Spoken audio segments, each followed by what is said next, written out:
Très bien, bienvenue à tous et bienvenue à toutes. Écoutez, merci de nous rejoindre pour ce webinaire, hein, c'est vrai, en ce 1er mai, comme je l'expliquais, sur un sujet, on va dire, un petit peu aussi fondamental qu'intimement personnel, hein, qui est la transmission. Et c'est vrai, quand on pense transmission, on pense souvent au testament et à l'héritage matériel, au droit de succession. Et c'est vrai que la dimension patrimoniale, qu'elle soit financière, immobilière ou assurantielle, est souvent incontournable. Mais aujourd'hui, on va aller un petit peu plus loin parce que transmettre, ce n'est pas juste partager des biens, c'est aussi partager son parcours de vie, ses souvenirs, ses messages, ses informations importantes. Bref, c'est préparer un futur un petit peu plus fluide pour les proches, aussi bien sur le plan administratif que humain. Alors, pour en parler aujourd'hui, j'accueille 2 intervenants, on va dire assez engagés, passionnés et vraiment complémentaires. Thibaut, hein, qui est le cofondateur de La Belle Épargne, et puis Julien, qui est cofondateur de Postumo.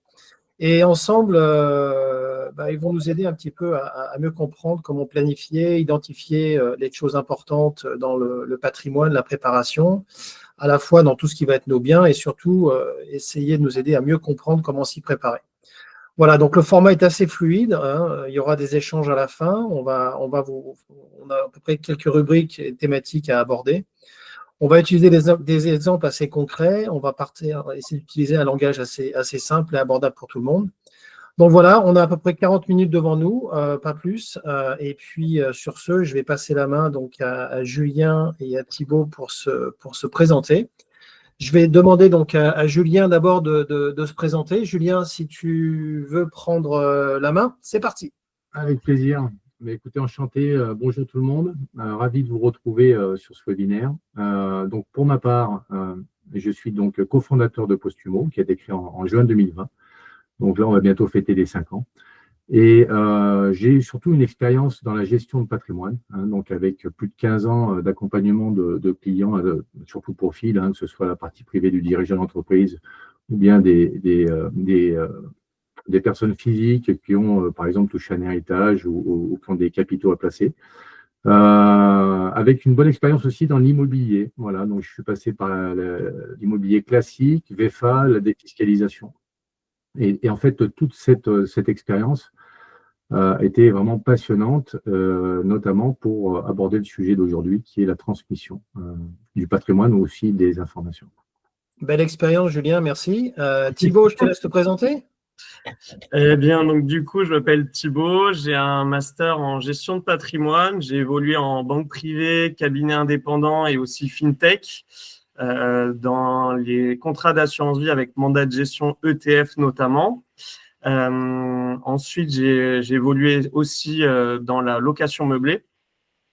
Et puis, une fois que j'avais ces cordes à mon arc, je me suis dit pourquoi pas créer mon cabinet de gestion de patrimoine. Donc, j'ai créé un cabinet assez particulier. C'est un cabinet indépendant qui fonctionne uniquement sous forme d'honoraires, c'est-à-dire qu'on ne prend pas de commission ou de rétro-commission sur les solutions qui vont vous être proposées. Donc, voilà, ça, c'est un peu la particularité de notre cabinet.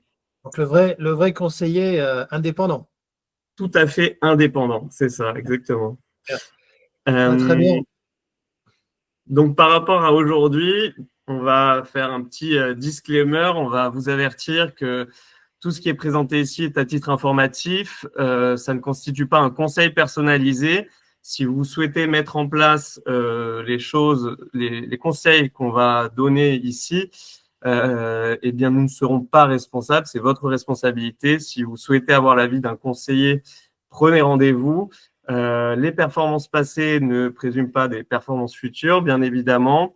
Et on va toujours vous conseiller de diversifier pour pouvoir diluer le risque. Voilà. Donc, vraiment, c'est à titre informatif et on pourra être plus à même de vous conseiller quand on aura votre situation dans sa globalité. Voilà. Alors pour aujourd'hui, ce qu'on proposait, donc je vais animer ce débat et cette présentation entre Thibaut et Julien qui vont pouvoir intervenir. On va essayer de couvrir 3 grandes rubriques, ça va être assez simple. On va essayer de parler donc de comment en fait planifier cette transmission. comme je l'expliquais en introduction, à la fois sur la partie patrimoine physique, mais aussi les données personnelles, les données importantes qui viennent enrober un petit peu toute notre histoire, nos histoires personnelles, et comment en fait engager la conversation sur ce sujet de la transmission. Ce n'est pas toujours des sujets faciles et sur lesquels on a quelques conseils pratiques. Je vais passer la main à Thibaut sur la prochaine étape, qui est donc sur le sujet un petit peu de l'approche du patrimoine global, Thibaut, c'est ça? C'est ça, exactement. On va déjà parler de la transmission du patrimoine, donc dans son ensemble, que ce soit immobilier, financier ou autre. Mais avant de parler de ça, on va regarder un peu les pièges classiques dans la transmission. La famille recomposée, par exemple, quand il y a un enfant d'un premier lit, ça peut être vite compliqué en termes de succession. Quand on ne met pas en place de donation entre vifs également, eh bien, on peut se retrouver avec une très forte fiscalité au moment du décès. La protection du conjoint survivant, c'est une question qu'on ne se pose pas forcément, mais qui peut faire sens. Et ensuite, l'assurance vie, qui est un sujet très important. Si elle est mal ventilée, il peut y avoir quelques problématiques. Donc, les solutions simples pour ces problématiques-là, ça va être par exemple pour les familles recomposées de mettre en place un bilan patrimonial avec un expert pour pouvoir regarder la situation actuelle et les axes d'optimisation qui peuvent passer notamment par la prévoyance, la mise en place d'une assurance décès pour couvrir des frais, des droits de succession notamment. On va avoir la mise en place de donation-partage avec du démembrement pour pouvoir optimiser ces droits de succession. Pour la protection du conjoint, on va pouvoir mettre en place un testament, mais on va également pouvoir mettre en place une donation au dernier vivant. C'est des astuces assez simples qui ne coûtent pas vraiment cher, mais qui peuvent donner une certaine flexibilité, et on verra ça plus tard. Et enfin, sur l'assurance vie, la clause bénéficiaire, c'est quelque chose qu'on oublie souvent et qui peut être très important, et ça, on le verra aussi dans les prochaines semaines. Donc, avant de commencer à rentrer dans le sujet, petite question pour vous. Selon vous, quel est le taux maximum de droits de succession si votre enfant, en ligne directe, donc reçoit un patrimoine taxable de 2,5 millions d'euros? Est-ce que pour vous, c'est 20% ou 45%? Est-ce que je peux vous inviter, si vous avez accès à votre petite messagerie en bas à droite, de nous laisser un message sur votre réponse dans l'interface du chat? 20%, 45%. Je crois que les gens ne se battent pas au portillon. On a 45 pour Dominique. 45, oui, exactement. 45. C'est tout à fait ça. Vous avez la bonne réponse. C'est 45% parce qu'effectivement, au-delà de 1,8 million d'euros de patrimoine transmis, on a une tranche de 45% qui est appliquée. Donc ça, on va le voir dans les prochaines slides. Donc, comment fonctionnent les droits de succession en France? C'est assez simple, c'est en fonction du lien de parenté entre le défunt et les héritiers. Donc, en ligne directe, ça va être vos enfants. Ça va être assez simple, il va y avoir un abattement et ensuite, il va y avoir des tranches. Comme pour l'impôt sur le revenu, on a des tranches. Chaque héritier donc, bénéficie d'un abattement et ensuite un barème progressif qui est appliqué.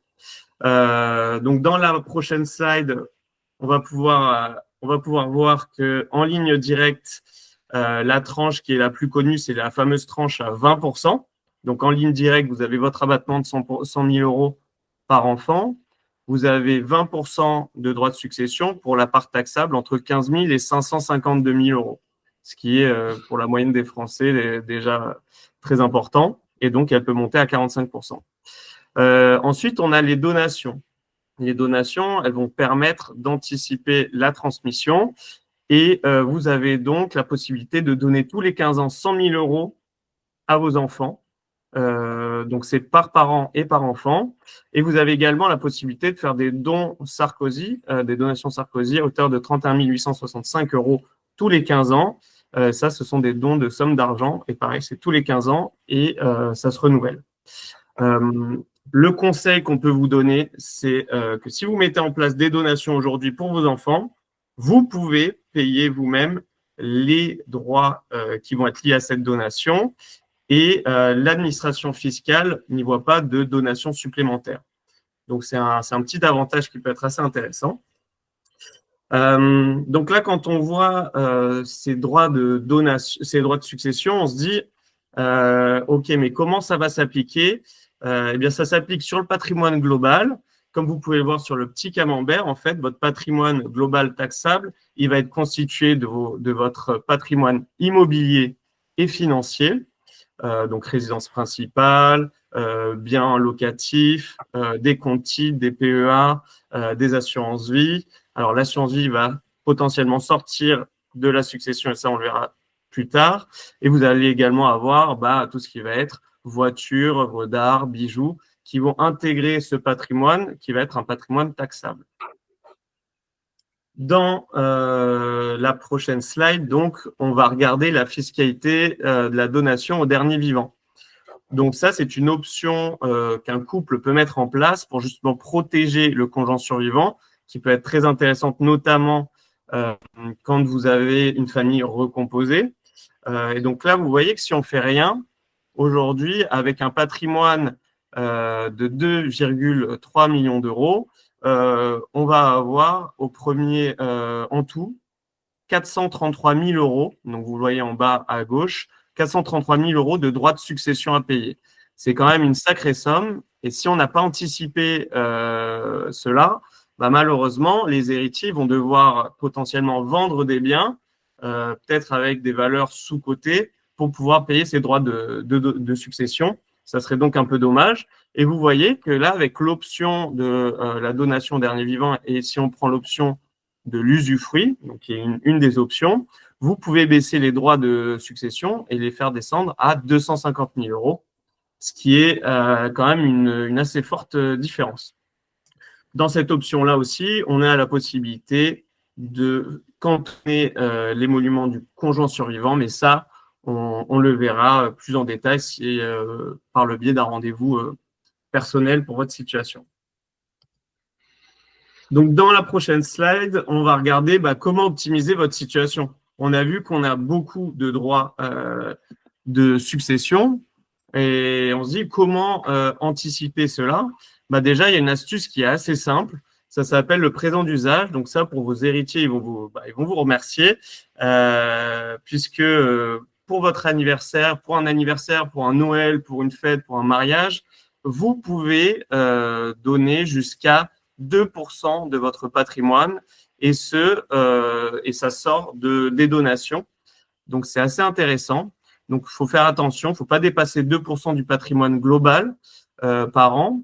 Et quand vous faites un gros chèque à un de vos héritiers notamment, ne pas oublier à indiquer le motif, que ce soit par exemple joyeux anniversaire, voilà, présent du sage plus motif, pour éviter qu'en cas de contrôle, ça soit requalifié comme une donation.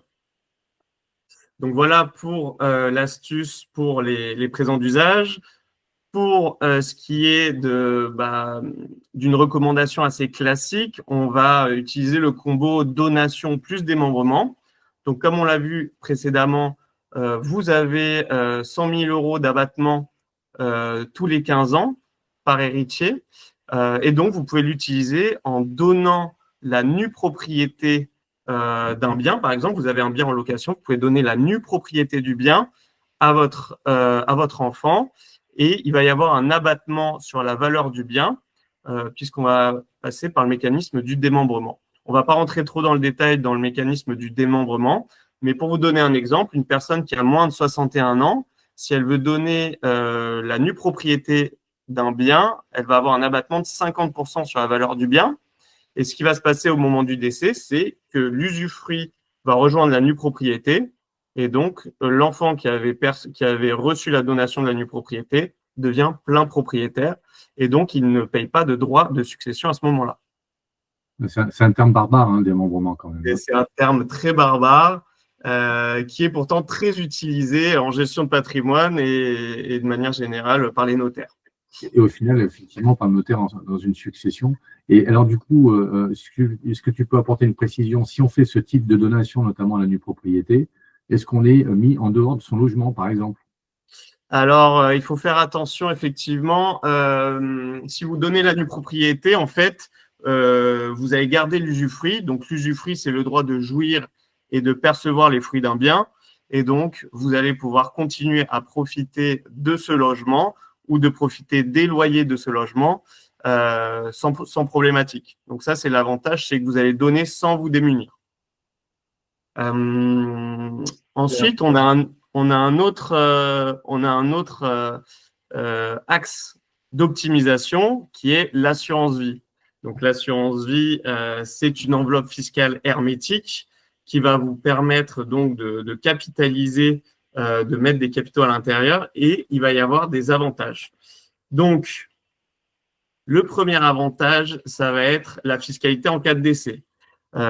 Pour toutes les primes versées avant 70 ans, vous allez avoir un abattement de 152 500 € par couple assuré bénéficiaire. Donc, c'est-à-dire que vous avez 2 enfants, vous avez 50 ans, vous avez 300 000 € à placer, vous les mettez sur une assurance vie, vous mettez vos 2 enfants en tant que bénéficiaires de ce contrat. Si vous arrive quoi que ce soit 10 ans plus tard, par exemple, les capitaux, les 300 000 € vont être transmis à vos bénéficiaires, donc à vos 2 enfants, sans droit de succession. Donc ça, c'est un énorme avantage puisque là, vous allez gagner potentiellement 20% de droits de succession et c'est pas rien. Ensuite, pour les primes versées après 70 ans, l'abattement, il descend à 30 500 € et ça, c'est pour la totalité des bénéficiaires, pour la totalité des contrats d'assurance vie. Donc, c'est un peu moins avantageux, mais ça reste quand même un avantage fiscal. Donc, comme on l'a dit, le contrat d'assurance vie, c'est une enveloppe dans laquelle vous allez investir. Ces capitaux, ils vont pouvoir aller être investis sur les marchés financiers, sur du fonds euro, sur des fonds immobiliers. Tout ça, vous allez le voir avec votre conseiller bancaire ou votre conseiller en gestion de patrimoine.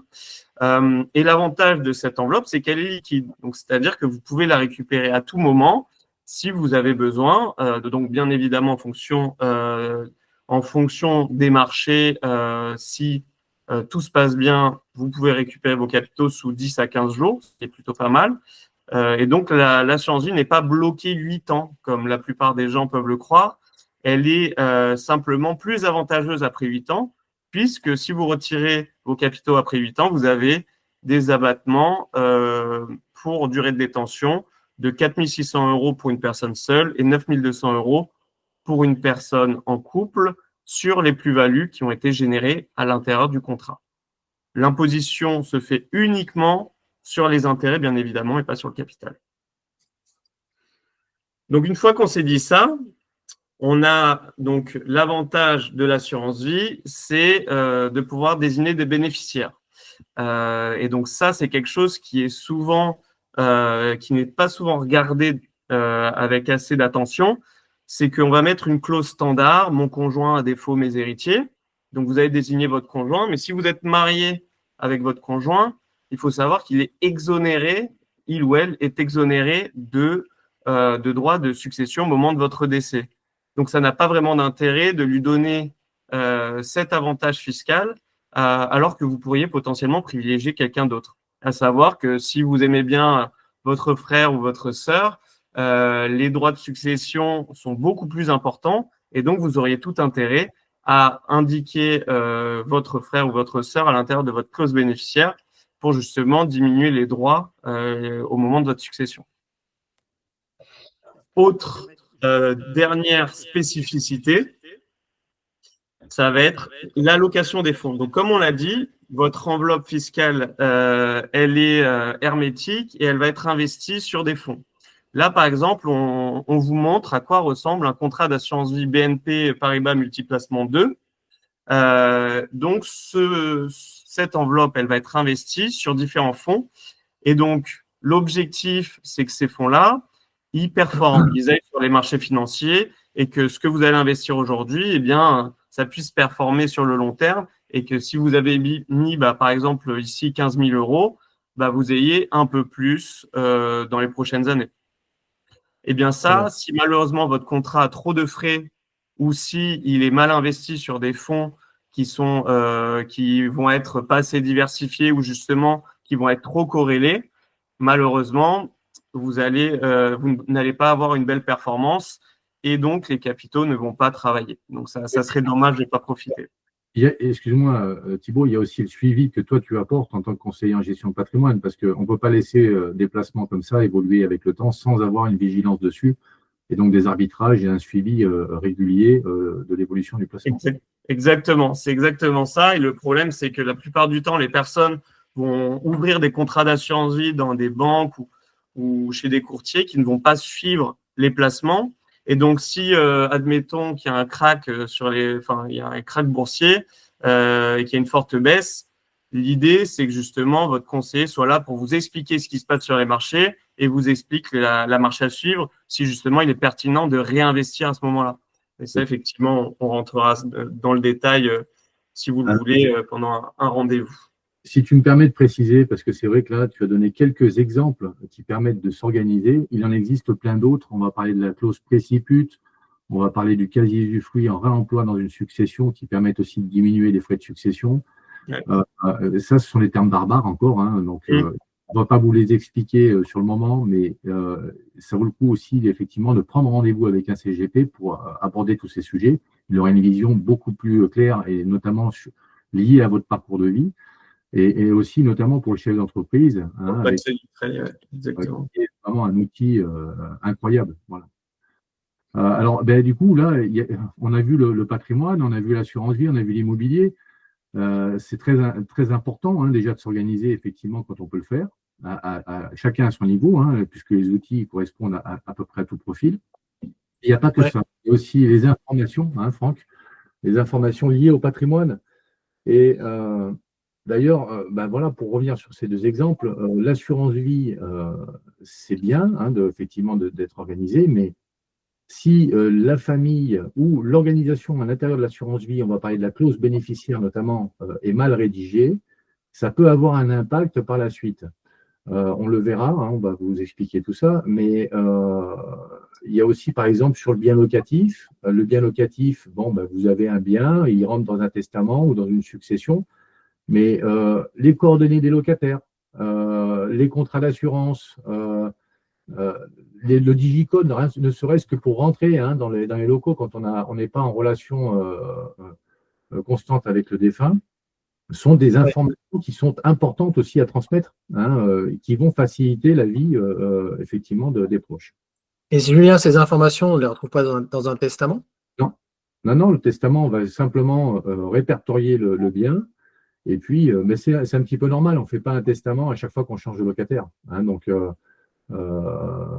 l'assurance vie, et là, pour le coup, il faut être aussi très vigilant parce que la clause bénéficiaire, encore une fois, si elle est mal rédigée, va faire revenir le contrat d'assurance vie dans la succession, puisqu'il va falloir, par exemple, identifier les héritiers, identifier les enfants ou identifier le conjoint, si on reste sur des clauses standards. Le plus simple pour vraiment transmettre en bonne et due forme, c'est de faire une clause nominative. On va dire le nom, le prénom, la date de naissance, l'adresse, les coordonnées qui vont permettre en fait l'assureur de bien identifier le bénéficiaire. Et là, ce que tu soulèves comme point, c'est l'importance en fait d'avoir des informations qui sont attachées, ne serait-ce que déjà au patrimoine. C'est ça. Complètement. L'important, c'est pas d'avoir la valeur du bien. La valeur du bien, le notaire saura la trouver. Et puis le bien locatif, on le voit avec l'évolution des marchés immobiliers. La valeur d'aujourd'hui ne sera pas celle de demain. Donc, l'important, c'est d'avoir les éléments, les informations qui sont attenantes à ces outils, soit de rendement, soit de transmission. Donc, la question suivante, elle est intéressante. C'est vrai qu'on vient de parler de quelques informations que tu as soulevées de par les deux exemples, mais il y en a plein d'autres. Alors là, on ne va pas toutes les énumérer, mais principalement, vous les avez sous les yeux. On peut parler, donc là, l'immobilier, on en a parlé, d'avoir… Et je crois que c'est important, enfin, tu l'avais dit tout à l'heure, c'était un point important, c'est qu'on a tous un parcours de vie et une empreinte de vie unique. Oui, c'est vrai que moi, personnellement, mon patrimoine, que ce soit immobilier, financier, même numérique, n'est pas forcément le même que le tien. Donc, Par ailleurs, je peux avoir réalisé des investissements, par exemple, dans une société. Il y a différents types d'investissements. On parle du private equity, mais on parle aussi des fonds, vous savez, comment ça s'appelle ces plateformes où vous pouvez participer à un projet. Il faut aussi transmettre ces informations à la famille parce que le problème, c'est que le notaire, lui, il ne les retrouvera pas s'il n'est pas informé de l'existence de ces placements. Alors, il existe aujourd'hui des fichiers nationaux qui permettent au notaire de retrouver, par exemple, les comptes bancaires.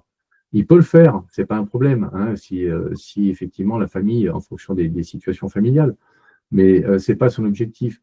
Un véhicule de collection, si on prend, par exemple, vous êtes passionné, vous avez un véhicule de collection, ben, une attestation, enfin une évaluation du véhicule, quand vous êtes passionné, c'est important de la transmettre aux proches. Pourquoi? Parce que quand ils vont aller se renseigner dans un garage pour connaître la valeur, imaginez-vous bien que le garagiste ne va pas spécialement donner la bonne valeur. S'il peut se faire une marge dessus en revendant, c'est encore mieux.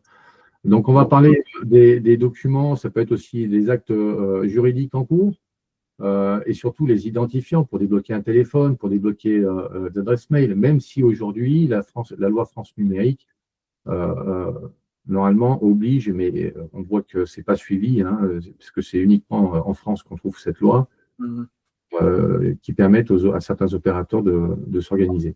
Je veux toucher un mot sur les informations aussi qu'on accumule. Alors, la famille en tant que personne, mais aussi sa famille, sur les aspects internationaux, transfrontaliers et binationaux.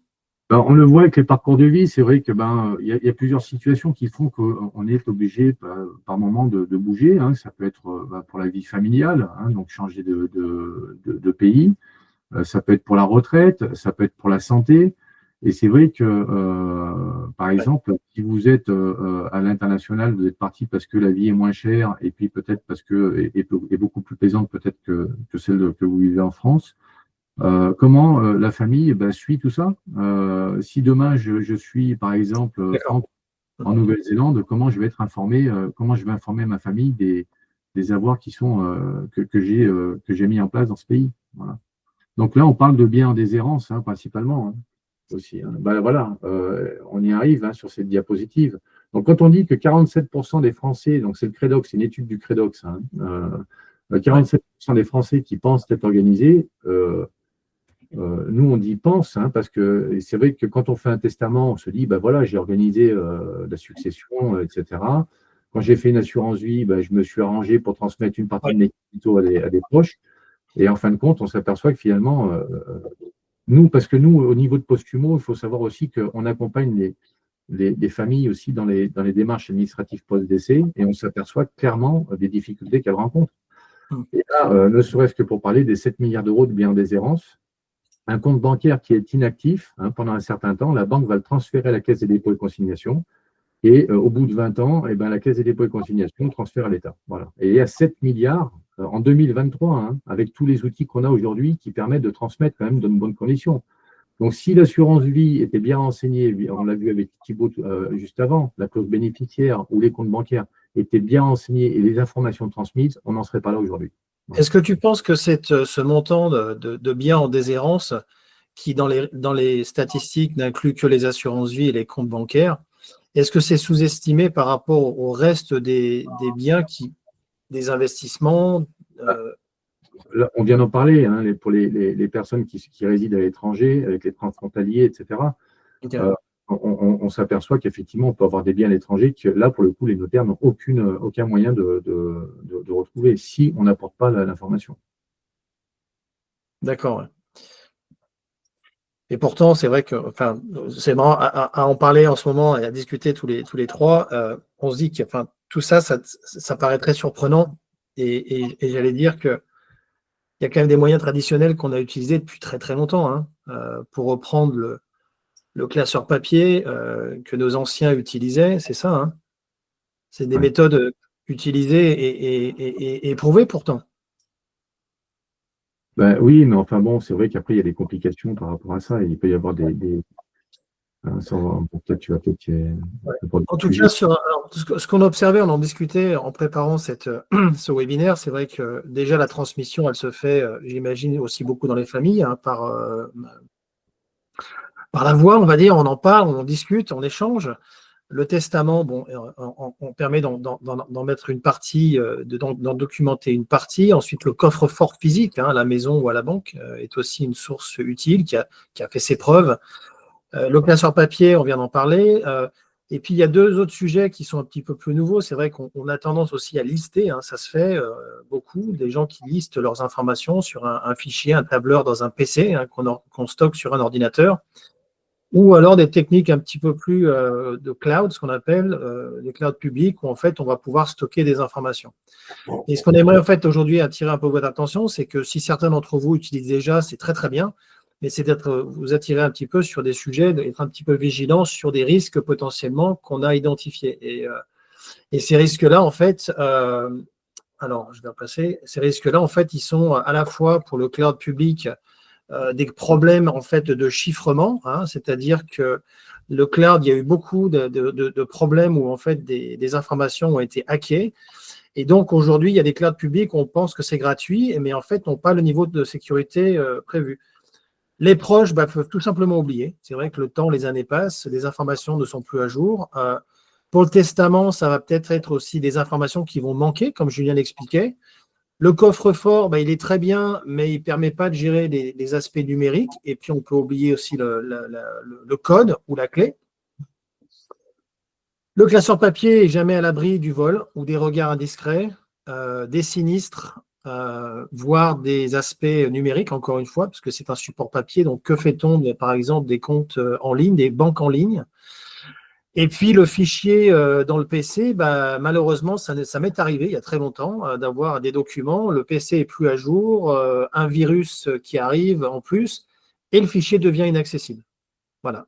Donc ça, c'est des risques, en fait, il faut prendre en compte de votre côté pour être, mettre à jour ces informations-là, de sorte à pouvoir être vigilant. Alors, mes conseils ici, on vous les mettra dans une fiche technique à la fin. On ne va pas tous les lister, mais voilà, l'idée, c'est si vous n'avez pas encore commencé, c'est de débuter, de commencer à faire un listing, d'identifier des proches, et puis de s'assurer comment ils vont pouvoir les récupérer rapidement. C'est ça la clé, parce que quand le décès arrive, ou une maladie, ou un accident, on a besoin d'accéder à ces informations de manière disponible. Et je rajouterai un point important, si vous devez utiliser des clouds publics, assurez-vous que ce sont des clouds qui ont un niveau de sécurité, de chiffrement, de cryptage très avancé. C'est aujourd'hui une des clés importantes. Et puis, on vous le mettra dans la fiche synthétique qu'on vous enverra. Je vous inviterai à tester un site pour savoir si vos informations actuellement ont déjà été compromises sur le dark web. Ça, je l'ai fait pour information. Quand on a préparé le webinaire, je l'ai fait et effectivement, j'ai bien une adresse mail qui est compromise. Voilà. Donc, en fait, ça arrive. Des informations personnelles circulent déjà, vraisemblablement. Elles ont été récupérées d'une manière ou d'une autre. Donc, en fait, ce qu'on veut essayer, c'est vous sensibiliser sur… Voilà, il y a des solutions modernes qui existent aujourd'hui. On sait que Apple, Facebook ou Google, par exemple, ont déjà permis, qui stockent déjà des informations sur vous, ont déjà mis en place des facilités pour avoir un contact légataire. C'est génial, c'est très bien. Mais c'est vrai que quand on les cumule tous, ça commence à devenir beaucoup. Et puis, il y a Postumo, on est un peu un des derniers arrivants sur le marché, où non seulement on permet en fait de compiler toutes ces informations, les sources, où est-ce qu'elles se trouvent, en une seule source unique, de notifier régulièrement les légataires, et puis d'assurer la partie formalité administrative posthume si le besoin se fait sentir. Il y a un point très très important, c'est qu'on s'est démené pour assurer que dans l'ADN de la solution, on ait intégré un système de cryptage de qualité militaire pour pouvoir assurer le chiffrement complet des données et donc l'inaccessibilité des informations. Alors, conscient du temps qui nous reste, on voulait aussi toucher un sujet. La troisième partie, c'est comment engager en fait cette conversation. C'est vrai qu'on a des exemples assez concrets, et Julien peut en toucher un mot, sur les exemples de transmission où en fait il y a eu des difficultés après coup. On a deux cas, une sur la famille et la déshérence et une autre sur le chef d'entreprise. Julien, tu veux commencer par lequel?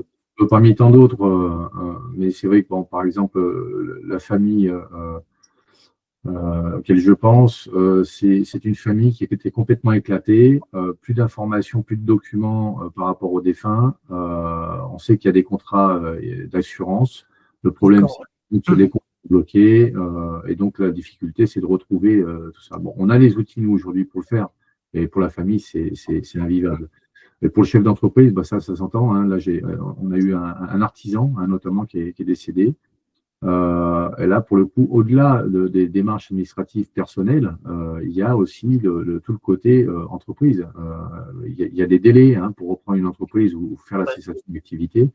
Et ne serait-ce que pour contacter les clients, les fournisseurs, l'expert comptable, voilà, peut-être qu'il y a même un avocat aussi dans l'histoire. Donc là, voilà, plus on s'organise sur ces sujets-là, c'est facile derrière. Thibaut, de ton côté, comment est-ce que tu interviens, toi, pour engager un peu cette conversation autour de la transmission et de la prévoyance, hein? Ouais, c'est toujours compliqué de parler d'essai, de mort, etc. C'est pas des termes très sexy, des sujets très sexy. Mais je pense que de toute façon, ça fait partie du métier en fait en tant que conseiller. L'objectif, c'est d'optimiser la situation juridique, fiscale et patrimoniale. Bonne journée. Et donc du coup, c'est de mettre aussi en avant des chiffres, de mettre en avant des impacts. En fait, aujourd'hui, les personnes ont travaillé pour se constituer un patrimoine, ils ont déjà payé une fiscalité dessus. Bah, c'est dire que ça serait quand même dommage justement que tout ça soit encore fiscalisé une nouvelle fois. Et donc, et puis c'est pas parce qu'on parle de mort qu'on va mourir demain. Il faut un peu dédramatiser le sujet. Et donc aussi, c'est de proposer des outils. Quand on parle de montrer des chiffres concrets, c'est de mettre en place des bilans patrimoniaux, de montrer quels sont les droits de succession qui peuvent être liés à la situation actuelle. Comme on l'a vu dans l'exemple précédemment, 450 000 euros de droits de succession, c'est une somme énorme. Je ne sais pas vous, mais personnellement, j'ai pas ça sur mon compte courant aujourd'hui. Donc, si j'ai besoin de payer des droits de succession, forcément, ça implique de se démunir potentiellement. Ouais. Donc voilà, c'est de ça. Et puis, c'est aussi de s'appuyer sur des partenaires, d'avoir un écosystème autour de nous avec des notaires, avocats fiscalistes et notamment des outils innovants comme Postumo pour aider au discours. Et dernièrement, alors il nous reste 5 minutes, donc on va juste mettre un petit coup d'accélérateur pour s'assurer qu'on couvre bien tous les derniers sujets. Le sujet notamment, un point important, on a parlé avec Thibaut là, sur le rôle que le CGP peut jouer pour sensibiliser sur ces conversations. Avoir ces conversations avec un proche, c'est jamais évident, même avec un client, Thibaut, tu le disais. Mais donc, on vous encourage vivement de prendre les devants. Les avantages, ils sont très clairs, c'est pouvoir être beaucoup plus serein dans la prévoyance, de réduire cette anxiété, surtout par rapport au tabou du décès et de la transmission. Mais il faut bien un moment avoir peut-être cette conversation, clarifier les volontés et prévenir les complications administratives qui arrivent. Et Julien est tout à fait au courant, c'est très récurrent. Donc, les conseils, ils sont assez simples. Choisir le bon moment et le bon ton pour pouvoir avoir ces conversations. Il y a des choses à éviter, à ne pas dire. Il y a des choses peut-être plutôt à dire. On a développé un petit livre blanc qui sera très utile et qu'on vous donnera en référence. Mais c'est des sujets à aborder. Voilà. Si c'est pour quelqu'un qui n'a pas encore pris les devants ou quelqu'un ou vous-même qui souhaitait prendre les devants mais n'en avait pas encore parlé, il y a plein de choses à faire. Mais en tout cas, il faut y aller. Alors, rapidement, pour présenter un petit peu ce que fait la Belle Épargne. Oui, bien évidemment. Donc, comme je le disais, on peut vous aider à optimiser et anticiper la transmission de votre patrimoine. On est donc un cabinet de conseil en investissement indépendant. L'objectif, c'est d'être indépendant, mais également performant. Comment on fait ça? C'est assez simple. On a un modèle de rémunération qui est uniquement basé sur des honoraires, que ce soit par le biais d'audits patrimoniaux ou par le biais d'honoraires de suivi et de gestion. Vous avez accès à un gérant financier. Donc, je me suis associé avec Charles, qui évolue sur les marchés financiers, qui accompagne déjà un portefeuille de plus de 31 millions d'euros et qui donc va donner ses vues de gestion et va les intégrer au sein de vos portefeuilles, que ce soit de l'assurance vie, du compte titre, du PEA. Et on peut également intervenir sur vos contrats actuels, donc les auditer, les analyser, regarder s'ils sont performants et qu'est-ce qu'on pourrait améliorer sans forcément avoir besoin de le racheter. Voilà. Et puis, dans le cadre de ce webinaire, forcément, une offre spéciale, puisque les frais de mise en place vont être diminués de 1%, ils vont passer à 0,5%. Et l'audit patrimonial complet passe à 1 500 euros dans le cadre de ce webinaire. Super offre, Thibaut. Génial. Oui. Bon, pour notre part, en tout cas, ce qui est important, et dans cet esprit un petit peu de sensibilisation sur les services post-humo, voilà. Écoutez, aujourd'hui, on a une solution qui est éprouvée, qui fonctionne. C'est ce coffre digital un peu de l'héritage, hein, qui va permettre de sauvegarder. On vous fait une promotion dans le cadre du séminaire pour un compte ouvert. Le second sera réduit de 50%. On sait que c'est important pour les couples aussi de s'organiser, ou un parent ou un ami. Donc voilà, en fait, on vous fait une promotion donc, sur le coffre digital de l'offre Sérénité. Ce qu'on vous propose, c'est que on va vous mettre nos références si vous voulez prendre des rendez-vous avec Thibaut ou avec Julien et moi pour discuter un petit peu d'opportunités. N'hésitez surtout pas. Ça va bientôt conclure en fait notre webinaire. Je vais y mettre aussi également si vous voulez prendre un rendez-vous avec nous, n'hésitez surtout pas. Voilà, vous avez les liens Calendly disponibles au sein du chat.